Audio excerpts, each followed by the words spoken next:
ఈరోజు తెలంగాణ ఉద్యమకారుల జేఏసీ రాష్ట్ర చైర్మన్ బోగే పద్మ నా పేరు. తెలంగాణ ఉద్యమకారులకు ఈ రాష్ట్ర ప్రభుత్వము ఏదైతే హామీ ఇచ్చినటువంటి 250 గజాల భూమి, 25,000 పెన్షన్, అదేవిధంగా గుర్తింపు కార్డు ఇస్తానని మరి గత పాలకులు కూడా 10 సంవత్సరాలు పాలించి మరి ఉద్యమకారులను నిజంగా వెన్నుపోటు పొడిచిండ్రు. మీకు అందరికీ తెలుసు. ఇవాళ ఈ రాష్ట్ర ప్రభుత్వము తెలంగాణ ఇచ్చింది మేమే, తెలంగాణ ఉద్యమకారులకు కూడా మేము న్యాయం చేస్తామని చెప్పి ఇవాళ మమ్మల్ని తొంగలో దొక్కినట్టు వెన్నుపోట్లు కొడుతూ ఉన్నాయి. కాంగ్రెస్ ప్రభుత్వానికి సూటి ప్రశ్న, అయ్యా రేవంత్ రెడ్డి గారు, మీరు ఫిబ్రవరి నెలలో సబ్ కమిటీ వేస్తానని పొన్నం ప్రభాకర్ మంత్రి గారు వెల్లడించారు. మరి ఫిబ్రవరి పోయింది, మార్చి పోయింది, మార్చి ఎండింగ్కి వచ్చింది, ఇప్పటి వరకు సబ్ కమిటీ ఎందుకు వేయలేదని ఇలా రాష్ట్ర ప్రభుత్వాన్ని ప్రశ్నిస్తూ ఉన్నా.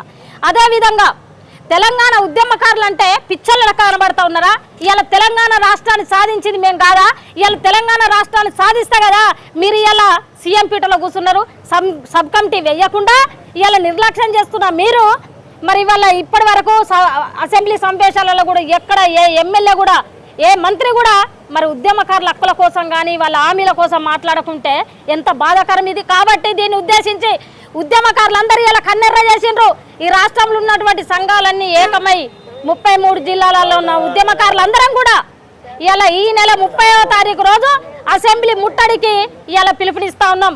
తెలంగాణ ఉద్యమకారుల జేఏసీ రాష్ట్ర చైర్మన్గా నా సంఘం తరపునే కాకుండా మిగతా సంఘాలన్నీ కూడా కలిసి వస్తాయి. ఖచ్చితంగా 30 తారీఖు రోజు అసెంబ్లీ ముట్టడిస్తామని ఈ సందర్భంగా తెలియజేస్తా ఉన్నాం. ఎలక్షన్ల ముందు ఇప్పుడు ఉన్నటువంటి ముఖ్యమంత్రి రేవంత్ రెడ్డి గారు ఉద్యమకారులకు 2 కూడా జాగిత్తా అని చెప్పిండ్రు, 25,000 పర్ మంత్ ఇస్తా అని చెప్పిండ్రు. దాని మీదనే 33 జిల్లాలో ఈరోజు ఉద్యమకారులు ఎంతో అవస్థపడుతున్నారు. అయినా హైకోర్టు కూడా ఉద్యమకారులకు ఒక 9-8 వారాల్లో క్లియర్ చేయమని చెప్తే అట్టే పెండింగ్ పెట్టిండ్రు.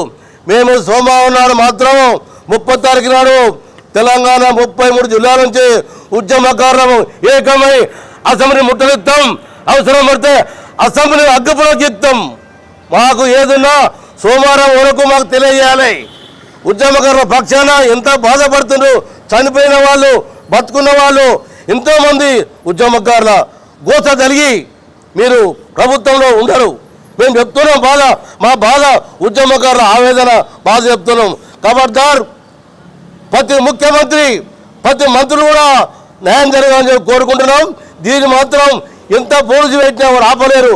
30 తారీఖు మాకు మా అందరికి కావాల్సింది ఉద్యమకారులకు న్యాయం అంటే 2 గుంటలు జాగా ఇస్తామని చెప్పింది కాబట్టి 2 గుంటలు జాగాలు, అదేవిధంగా 25,000 ఇస్తామని చెప్పిండ్రు.